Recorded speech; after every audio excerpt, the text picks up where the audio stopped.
Ito po ang pag-uusapan natin for today. Yung totoong naganap sa Senado. Naku, napakaganda po ng balita ngayon ha. Hihimayin po natin at sasabihin ko sa inyo kung ano ang totoong nangyari dyan. Huwag tayong padalos-dalos. Ha? Alam naman natin. Ha? Marami dyan. Kampon ni Tambaluslos. Standby, panuorin. Hopefully, mapanood nyo to. This is very, very important. Galing po mismo sa loob. Ito, nagbubwit. Yung sinasabi ko sa inyo, tumatama.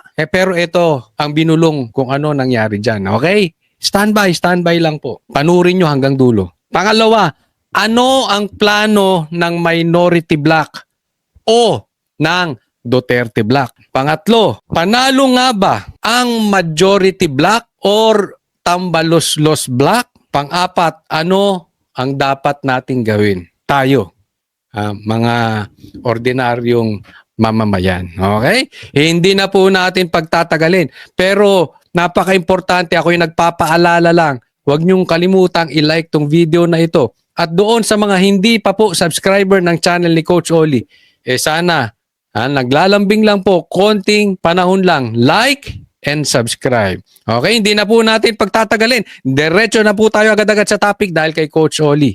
Bida ang balita. Simulan natin dito. Explain po natin bakit tinawag na Senate President, Madam Senate President, ito si Loren Legarda.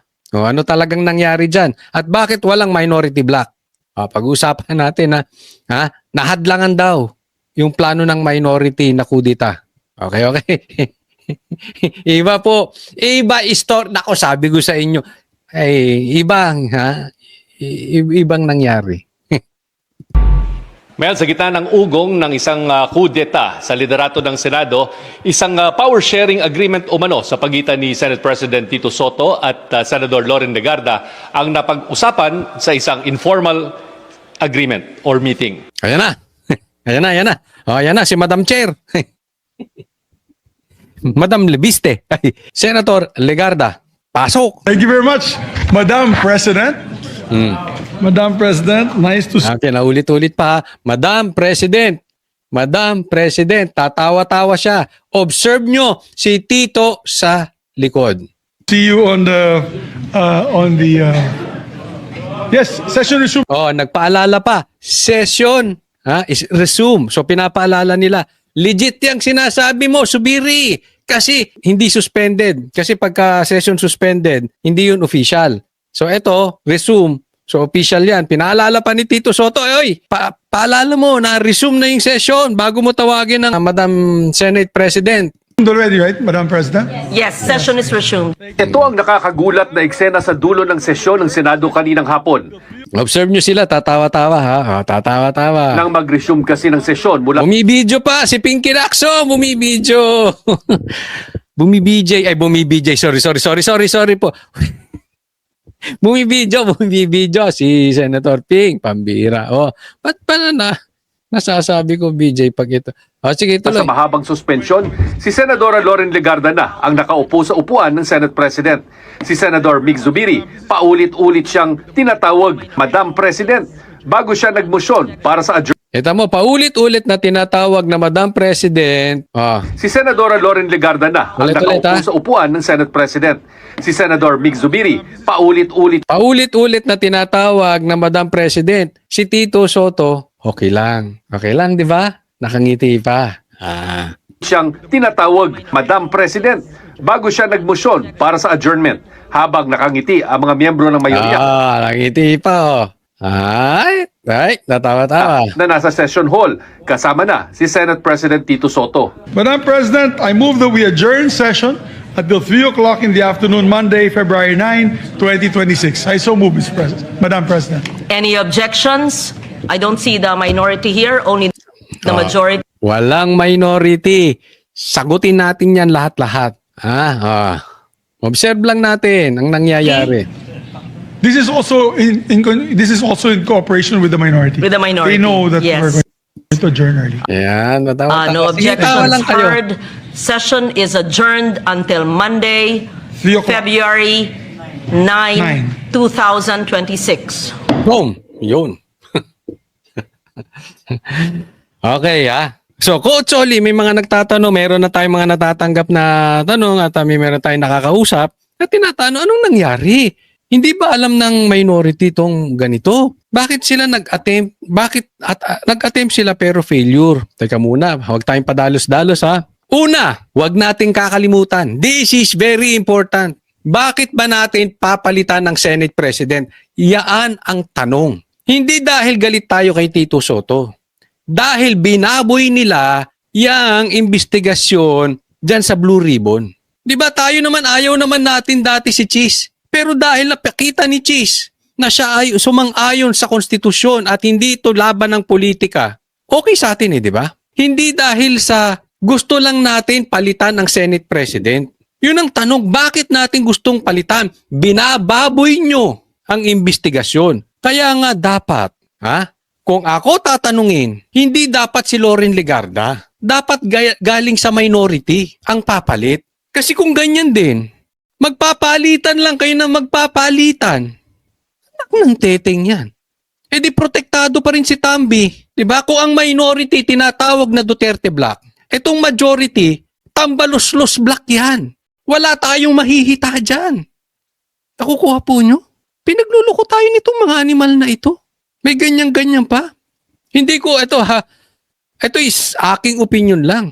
Hindi ko alam kung hiningi nitong si Loren Legarda ang maging Senate President at hindi siya napagbigyan ng minority, kaya nagganyan-ganyan siya, or ito ay parang tanim witness, o parang yung tanim impeachment ni Bongbong Marcos.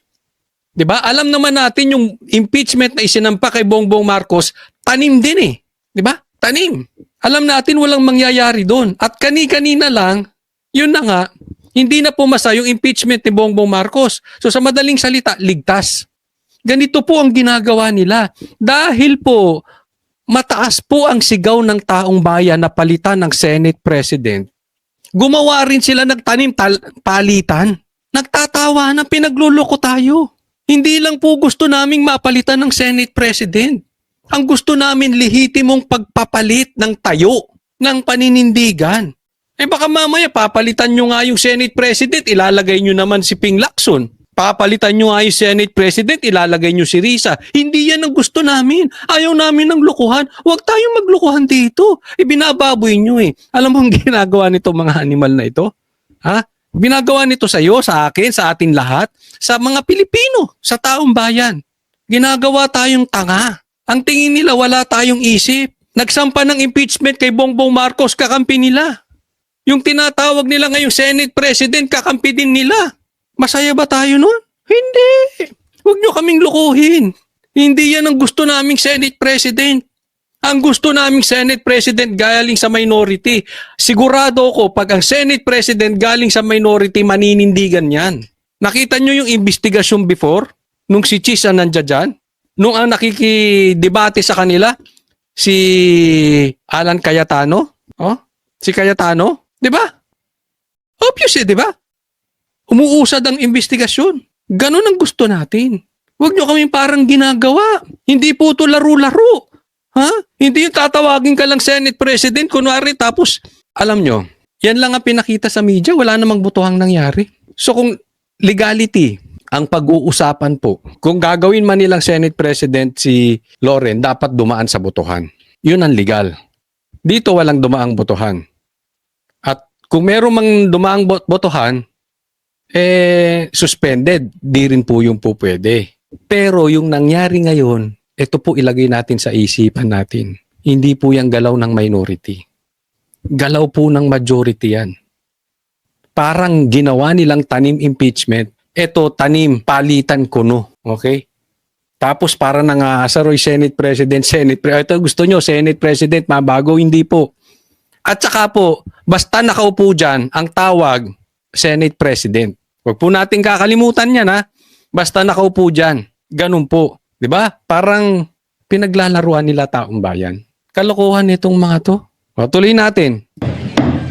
Thank you very much, Madam President. Ang tagpong yan nangyari sa gitna ng May yehey pa. Ano to, laro? Ha? Kayong mga senador, ano sa tingin nyo to, laro? Ito ba ito? Tawanan, no? Di kayo ba, tanong ko kayo, kung papalit ang Senate President to, ang papalit, isa sa kanila, matutuwa kayo, papalit si Bam Aquino? Hindi yan yung sigaw ng taong bayan. Ramdam na rin kasi nila talagang matindi ang kagustuhan ng Pilipino magpalit ng Senate President. Ang naisip nila, term sharing. Mamaya explain ko kung bakit. Ha? Mamaya. ugong ng panibagong kudita sa liderato ng Senado kung saan sinasabing si Legarda ang nakaumang na humalili kay Soto at maging kauna-unahang babaeng Senate President sa kasaysayan. Tinanong sina Legarda, Zubiri at Soto ukol sa nangyari. Presiding officer. Hindi. Ganun talaga, presiding officer ang tawag dyan, Senate President. Di ba? Pero yun ang pinikap na media, nagtatawanan sila. So parang nangaasar, di ba? Ito mga Pilipino, gusto niya yan mapalitan ng Senate President. Ito na meron. So naggawa sila ng balita. Di ba? Binababoy. Nag-tweet kasi si Senator Kiko, #power sharing. Ma'am, nag-tweet si Senator Kiko, #power sharing. I don't know. Maybe you ask Senator Kiko. Bakit, Madam President? Was there She's an attempt po? maybe the future president of the Senate. We'll see. Future. Yeah, we discussed and all's well that ends well. Our group is more Maybe future Senate President daw si Legarda. solid than ever now. Wala, nakakatuwaan lang namin. Napagkatuwaan lang nila. Grabe, no? Eto na, power sharing. Tingnan mo itong mga lintik na dilawan talaga, no? Itong mga dilawan, itong mga pinklawan. Kakaiba talaga. Talagang panlulokong gusto nyo sa taong bayan? Ano to? Conditional? Transactional? Yung pagpapalit ba ng Senate Presidency, sa tingin ninyo, namumuliti ka lang kami? Hindi. Dahil nabababoy ang Senado. Dahil nabababoy ang investigasyon. Kung kayo-kayo lang ang magpa-power sharing, pustahan tayo, itaga nyo sa bato. Hindi maiimbestigahan si Tambaluslos. Tambaluslos black kayo, hindi kayo majority black. Tambaluslos black kayo. Pustahan tayo, hindi maiimbestigahan si Bongbong Marcos. Nagpapaganyan-ganyan ka pa, Kiko? Ha? Kinain na ng dilawan itong administrasyon natin. Saka na kayo magyabang. Kung meron na kayong bayag, imbestigahan si Tambaluslos. Hanggat wala kayong bayag na hindi nyo kayang imbestigahan si Bongbong Marcos, yung magpinsan, huwag nyo kaming yabang-yabangan ng ganyan. Bigyan ng maleta tong mga to.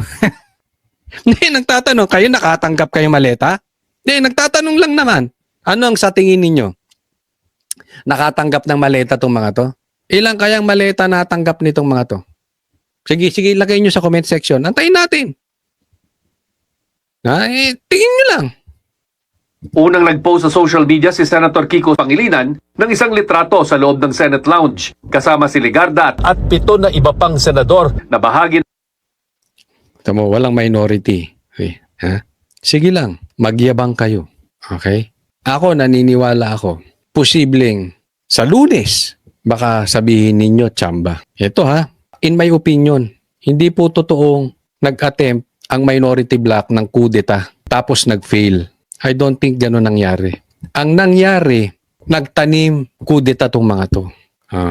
Tapos, nag-usap na lang sila, o sige, term sharing na lang tayo. Diba? Para sa gano'n, everybody happy. Anyway, iisa lang naman pinoprotektahan natin. Pare-parehas tayong Tambaluslos block. Diba? So, walang attempt. Sa tingin ko lang, hindi naman mag-a-attempt ang minority block o ang Duterte block kung wala talaga silang numero. So, kung merong attempt talaga, sige lang. Tawa kayo, Kiko, Risa, Ping, Tito Soto. Posible ito sa Lunes. Ilan na ba kayo? 1, 2, 3, 4, 5, 6, 7, 8, 9. Ano ang numero ng minority block ngayon? 9. Baka mamaya, sa Lunes, 9 na lang kayo at yung wala dyan, sila na ngayon ng 15. Kahit hindi pa nakaboto si Bato, 14 pa rin sila, lamang pa rin. Huwag masyadong mapagmataas. Alam niyo po, yung masyadong mapagmataas, binababa ng Diyos. Lalong-lalo na yung pinaglalaban ninyo, nahatiran ng maleta. Sana hindi kayo nahatiran ng maleta. Kaya mga nawalan na kayo ng paninindigan. ng mayorya, sina Soto, Senador Bam Aquino, Panfilo Lacson, Risa Ontiveros, Win Gatchalian, JV Ejercito at Zubiri. Ang sabi ni Ejercito, isa sa mga napag-usapan umano sa pulong ang isang term sharing agreement sa pagitan ni Soto at Ligarda. So, ano ibig sabihin ng term sharing? Between who? Ano lang, lunch talk. Para daw all's well that ends well. All's well, that ends well. Ako para sa akin hindi ako pabor talaga sa term sharing. But with the exemption, kung ang pinaninindigan ay tama, okay lang yung term sharing. Sabi nga, sharing is caring, di ba? Kung nasa tama ka. Pero kung nasa mali kayo, nakasalalay kayo sa maleta, or nakasalalay kayo kung saan-saan, walang kwenta yun. Naiintindihan po natin. So, antayin po natin kung ano ang magiging ganap sa Lunes. Pero nga, sabi ko nga sa inyo, ang nadinig ko dun sa bubwit, may numero na. Antay-antay lang tayo. Ano ba ang dapat nating gawin? Etong dapat nating gawin. Patuloy natin during the weekend kasi Monday po lalabas yan. Etong weekend na to very crucial. Let's keep on the pressure. Alam ko naman, lamang ang gusto ng maayos at mapanagot yung totoong magnanakaw ng ghost projects. At alam nila, hindi mangyayari yan hanggat nakaupo itong dalawang One Ball University na si Tito Soto at saka si Ping Lacson. So, ipagpatuloy po natin ang pressure sa ating social media. Kaya naman nila ginagawa yan kasi ramdam nila yung pressure coming from us. Diba? Kaya nga nagkaroon sila ng open ng term sharing, etc. etc. Naglalabas sila ng mga ganyang paek-ek para ipakita na oy, nag-fail yung minority. Pero kung talagang mahina yung minority, hindi nila kailangan mag-resort to this drama. Di ba? Itong ganitong tanim-taniman. Ganito rin ang sabi ni Zubiri. Will there be term sharing?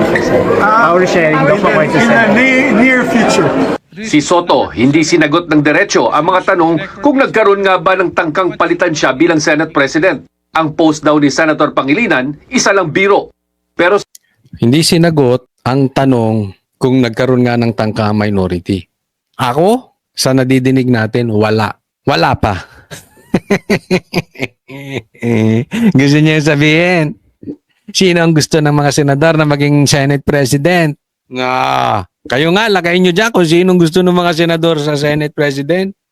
Hindi lang mga senador, yung mga Pilipino. Lagay nyo dyan sino dapat Senate President. Doon tayo sa tunay na abogado. Hindi abogaduhan. Hindi abogado galing One Ball University. Pambira naman, Ang gusto rin nating nasa Blue Ribbon chairman, abogado rin. Hindi yung baklang abogado. Yung parang bakla, yung hindi tunay na abogado. Parang ang bakla, hindi tunay na babae. Di ba? Ganon. Ayaw natin ng ganon. So wala pang attempt. Pero alam nyo kung sino ang gusto ng mga Pilipino maging Senate President at Blue Ribbon Chairman. sa huli, wala raw siya problema kahit anong posisyon ang hawak niya. Pero may attempt pa talaga, sir, na magpalit ng leadership. Well, better ask them. Better ask them. Wala akong alam. Biro lang yun. Lumambot na siya. Kahapon, naalala nyo yung sinasabi. Tinatanong siya about may attempt. Ang sagot niya ay, baka nga madagdagan pa kami. Pansin nyo? Ngayon, ang sagot niya, better ask them. Hindi sinagot ng diretso, in short. Siguro yung group ng majority. No. Ako ba, Senator? I can do any work in the Senate. I can be majority leader, minority leader, Senate President, or even a regular senator. Naks, kaya daw niyang gawin lahat. Basta may maleta. Di umano. Have no problem with that. The majority thwarted an attempt on your leadership, sir. Okay, sir. So there was an attempt and you were able to prevent it? Well, the majority, The majority. not me. So may attempt daw.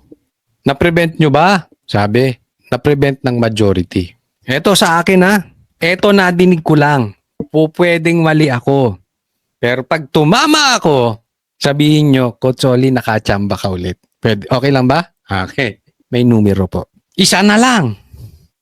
Isa na lang, tatakbo na. May numero po. Patuloy tayong manalangin. At patuloy tayong gawin ang ating parte sa social media. Isang pirma na lang. Mel, sa ngayon ay nananatiling Senate President si Senador Tito Soto, pero sa isang text message ay sinabi mismo ng Senate President na balak nilang paupuin si Senadora Loren Legarda bago matapos ang 20th Congress. Nako, talaga matindi, no?